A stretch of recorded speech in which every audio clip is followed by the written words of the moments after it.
Hi, Maria Rivera Heath here, and I'm here with part 2 on how to improve your self-esteem, self-confidence.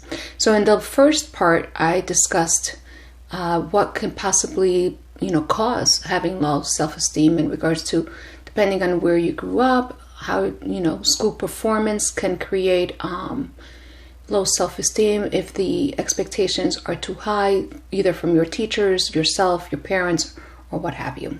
Okay, so with this, in this part 2, there's an exercise that I want to do with you so that you can learn how the importance of having a positive self-talk, because you go with you wherever you go. So step 1 into creating a good positive self-esteem is to be your number 1 fan. As corny as that sounds, it's important for you to be your number 1 fan and to compliment yourself on a regular basis. For example, if you're working towards improving your self-esteem, complimenting yourself is essential. So telling yourself, good job, that was awesome. Things, it wasn't the best performance, but I did my best anyway. Being optimistic and being self-compassionate towards yourself, okay? Complimenting yourself without depending on someone else to do it for you. Because here's the thing, if you wait for someone else to validate your performance or who you are as a human being, first of all, they're not with you 24/7. So if you do something great and you're waiting for that person to validate you, what about your self-esteem?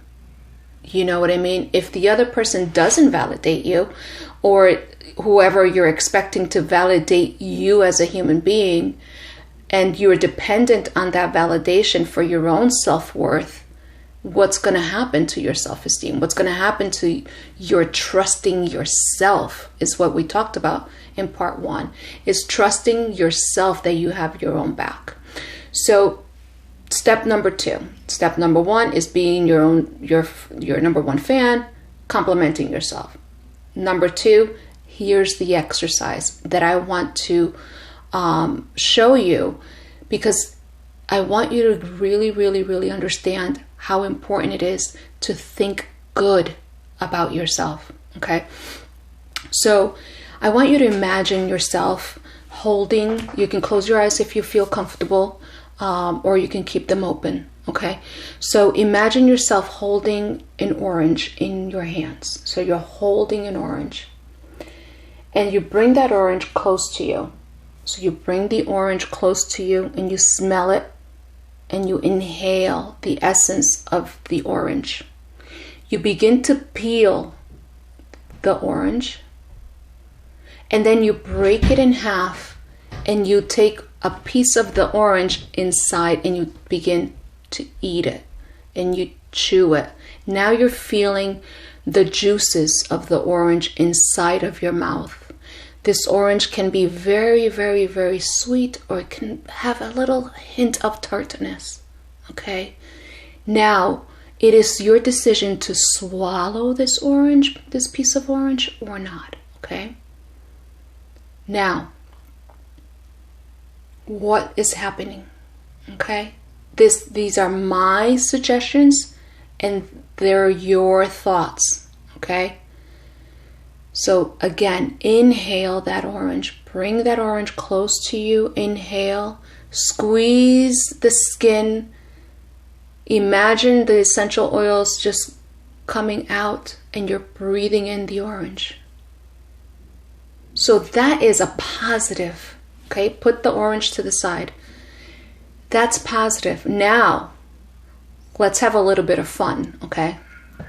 Now, imagine, when was the last time that someone that you knew had a bowl of chili with beans?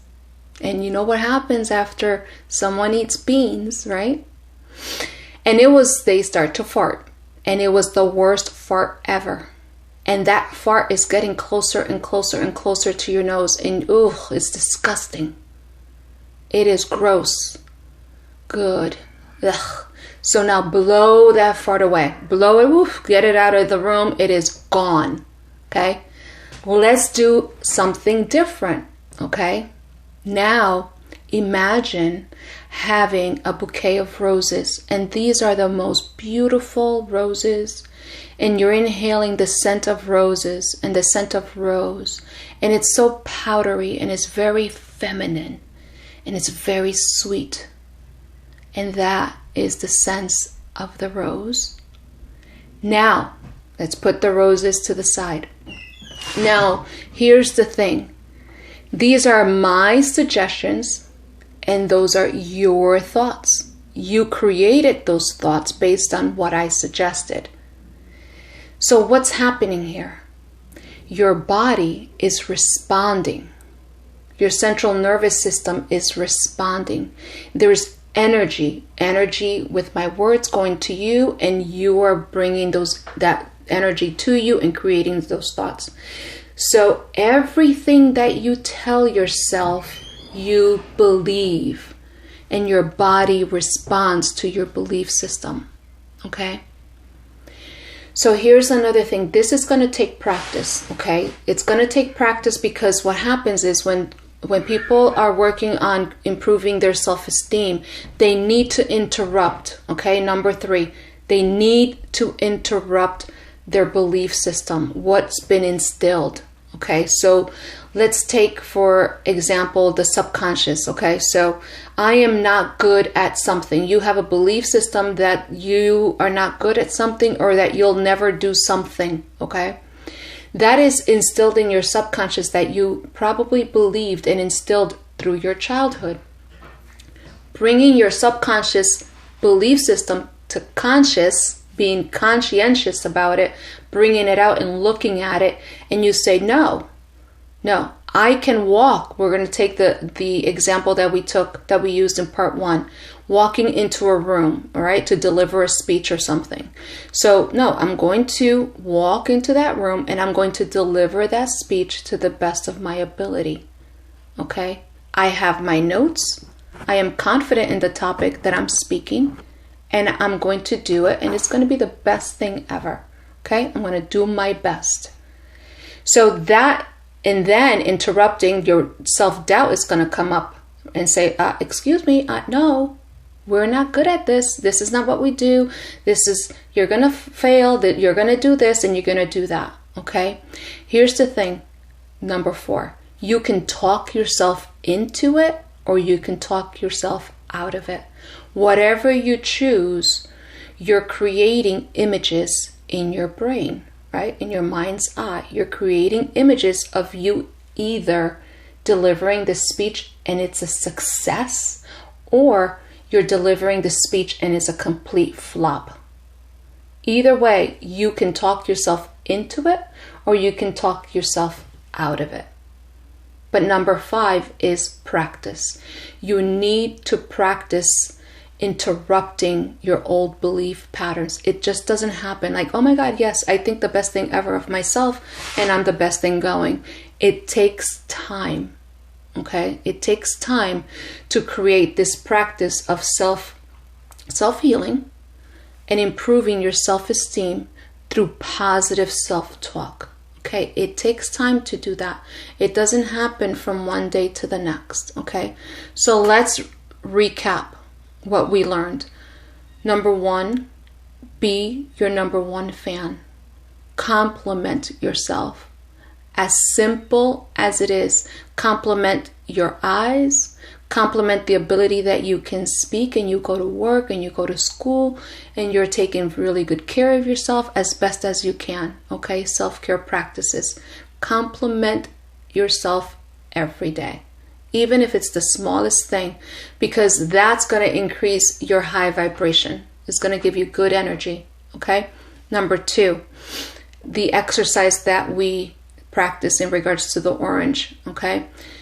Just know that your positive mind, right? Bringing your what's unconscious, conscious, and interrupting it.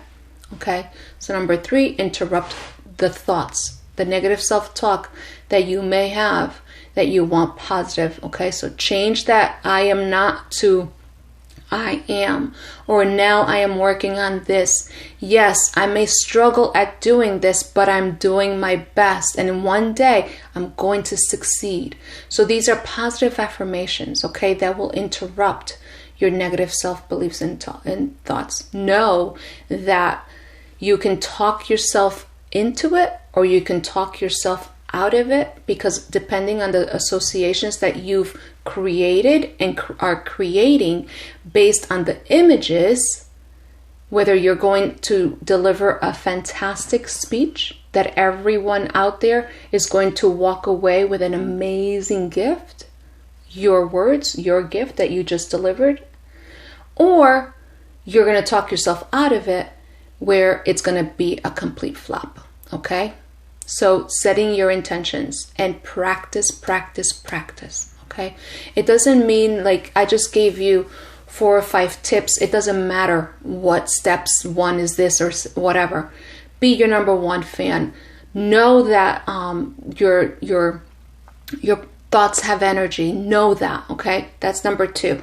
Number 3, practice interrupting. That's number 4, okay? Interrupt yourself limiting thoughts, interrupt them, create new associations, number 5, and number 6 or whatever, you can talk yourself into it or you can talk yourself out of it, okay? Either way, it's your choice. Consider subscribing to this channel. Thank you for your time, and I'll see you next time. Thank you.